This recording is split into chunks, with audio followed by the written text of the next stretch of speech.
നമസ്കാരം. ഇൻഡിഗോ വിമാന സർവീസ് പ്രതിസന്ധി ഉടൻ പരിഹരിക്കുമെന്ന് വ്യോമയാന മന്ത്രാലയം. ഇന്ന് അർദ്ധരാത്രി മുതൽ സർവീസുകൾ സാധാരണ നിലയിലേക്ക് എത്തുമെന്നും 2 ദിവസത്തിനുള്ളിൽ സർവീസുകൾ പൂർണ്ണ തോതിൽ സജ്ജമാകുമെന്നും വിമാനത്താവളങ്ങളിൽ യാത്രക്കാർക്ക് എല്ലാ സൗകര്യങ്ങളും സജ്ജമാക്കിയിട്ടുണ്ടെന്നും വ്യോമയാന മന്ത്രാലയം വ്യക്തമാക്കി. അതേസമയം യാത്രക്കാരെ വലിച്ച് വിമാനങ്ങൾ കൂട്ടത്തോടെ റദ്ദാക്കിയ നടപടിയിൽ ഖേദപ്രകടനവുമായി ഇൻഡിഗോ എയർലൈൻ രംഗത്ത് വന്നു. ഡിസംബർ 5-നും 15-നും ഇടയിൽ റദ്ദാക്കിയ എല്ലാ വിമാനങ്ങൾക്കും പൂർണ്ണമായ റീഫണ്ട് നൽകുമെന്ന് ഇൻഡിഗോ അറിയിച്ചു. ടിക്കറ്റ് നിരക്ക് പൂർണ്ണമായി ഉപഭോക്താക്കൾക്ക് ഓട്ടോമാറ്റിക്കായി തന്നെ തിരികെ ലഭിക്കും. റദ്ദാക്കലുകൾക്കും മാറ്റിവെക്കലുകൾക്കും പൂർണ്ണമായ ഇളവ് നൽകി. വിമാനത്താവളങ്ങളിൽ ഭക്ഷണവും ലഘുഭക്ഷണവും ഒരുക്കിയിട്ടുണ്ട്. യാത്രക്കാർക്കായി ആയിരക്കണക്കിന് ഹോട്ടൽ മുറികളും ഒരുക്കിയതായി ഇൻഡിഗോ അറിയിച്ചു. കൂടാതെ സാധ്യമാകുന്നിടത്തെല്ലാം മുതിർന്ന പൗരന്മാർക്ക് ലോഞ്ച് ആക്സസ് നൽകുന്നുണ്ടെന്ന് എയർലൈൻ കമ്പനി കൂട്ടിച്ചേർത്തു. ഞങ്ങൾ ആത്മാർത്ഥമായി ഖേദിക്കുന്നു. നിങ്ങളിൽ പലർക്കും കഴിഞ്ഞ കുറച്ച് ദിവസങ്ങൾ എത്രത്തോളം ബുദ്ധിമുട്ടുള്ളതായിരുന്നുവെന്ന് ഞങ്ങൾ മനസ്സിലാക്കുന്നു. പ്രതിസന്ധി ഒറ്റ രാത്രി കൊണ്ട് പരിഹരിക്കപ്പെടില്ലെങ്കിലും ഇതിനിടയിൽ ഞങ്ങളെ സഹായിക്കാനും ഞങ്ങളുടെ പ്രവർത്തനങ്ങൾ എത്രയും പെട്ടെന്ന് സാധാരണ നിലയിലേക്ക് കൊണ്ടുവരാനും ഞങ്ങളുടെ കഴിവിന്റെ പരമാവധി ഞങ്ങൾ ചെയ്യുമെന്ന് ഇൻഡിഗോ പുറത്തിറക്കിയ കുറിപ്പിൽ പറയുന്നു. വെള്ളിയാഴ്ചയാണ് ഏറ്റവും കൂടുതൽ വിമാനങ്ങൾ റദ്ദാക്കിയത്. 750ഓളം വിമാന സർവീസുകൾ വെള്ളിയാഴ്ച തടസ്സപ്പെട്ടിട്ടുണ്ട്. ഡൽഹി, മുംബൈ, ബംഗളൂരു, ഹൈദരാബാദ് എന്നീ നഗരങ്ങളിലേക്കുള്ള യാത്രയാണ് ഇന്ന് ഏറ്റവും കൂടുതൽ ദുരിതത്തിലായത്. നൂറുകണക്കിന് യാത്രക്കാർ വിമാനത്താവളങ്ങളിൽ കുടുങ്ങി. ഡൽഹിയിൽ മാത്രം 235 വിമാന സർവീസുകൾ ഇൻഡിഗോ റദ്ദാക്കി. രാജ്യത്തെ ഏറ്റവും വലിയ എയർലൈനായ ഇൻഡിഗോ സാധാരണയായി പ്രതിദിനം ഏകദേശം 2300 സർവീസുകൾ 400-ലധികം വിമാനങ്ങൾ ഉപയോഗിച്ച് നടത്തി വരുന്നുണ്ട്. പൈലറ്റ് ക്ഷാമമാണ് ഈ സാഹചര്യം വഷളാക്കിയതെന്നും ഷെഡ്യൂളിലെ പ്രശ്നങ്ങളും ഇതിന് കാരണമാണെന്നും എയർലൈൻ അധികൃതർ അറിയിച്ചു.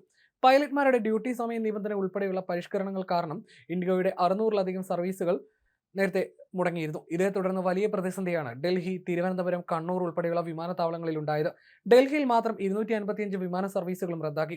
രാജ്യമെമ്പാടും നിരവധി വിമാന സർവീസുകൾ റദ്ദാക്കിയതിന് പിന്നാലെയാണ് ഇൻഡിഗോ കേന്ദ്ര വ്യോമയാന മന്ത്രാലയത്തിന് പരാതി നൽകിയത്. ഈ പരാതിയിൽ കേന്ദ്ര സർക്കാർ ഇടപെടലുണ്ടായി. പാർലമെന്റിൽ ഈ വിഷയം ചർച്ചയാകുകയും ശക്തമായ പ്രതിഷേധമുയരുകയും ചെയ്തിരുന്നു. ആഭ്യന്തര വിമാന സർവീസുകളുടെ നിരക്ക് അന്താരാഷ്ട്ര വിമാന സർവീസുകളുടെ ഇരട്ടിയാക്കിയിരിക്കുകയാണ് നിലവിൽ. ഡൽഹി ലണ്ടൻ എയർ ഇന്ത്യ വിമാന നിരക്ക് 27,000-ൽ താഴെയാണ്. എന്നാൽ ഡൽഹിയിൽ നിന്ന് കൊച്ചിയിലേക്കുള്ള ടിക്കറ്റിന് ഏറ്റവും കുറഞ്ഞ നിരക്ക് 50,000-ന് മുകളിലാണ്. ഡൽഹി തിരുവനന്തപുരം എയർ ഇന്ത്യ വിമാന ടിക്കറ്റ് നിരക്ക് 55,000 വരെ ഉയർന്നിട്ടുണ്ട്. ഇതോടെ വലഞ്ഞിരിക്കുകയാണ് യാത്രക്കാർ. ഉച്ചവരെ രാജ്യത്തെ വിവിധ വിമാനത്താവളങ്ങളിൽ നിന്നുള്ള 700ഓളം ഇൻഡിഗോ സർവീസുകളാണ് റദ്ദാക്കിയിരുന്നത്. വിമാന പ്രതിസന്ധി പാർലമെന്റിനെയും പ്രക്ഷുബ്ധമാക്കി.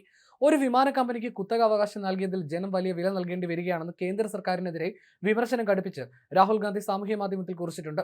രാജ്യത്തെ വിവിധ വിമാനത്താവളങ്ങളിൽ മണിക്കൂറുകളായി കുടുങ്ങിയിരിക്കുന്ന നിരവധി യാത്രക്കാർ പലതരത്തിലുള്ള പ്രതിസന്ധികൾ നേരിടുകയാണ്.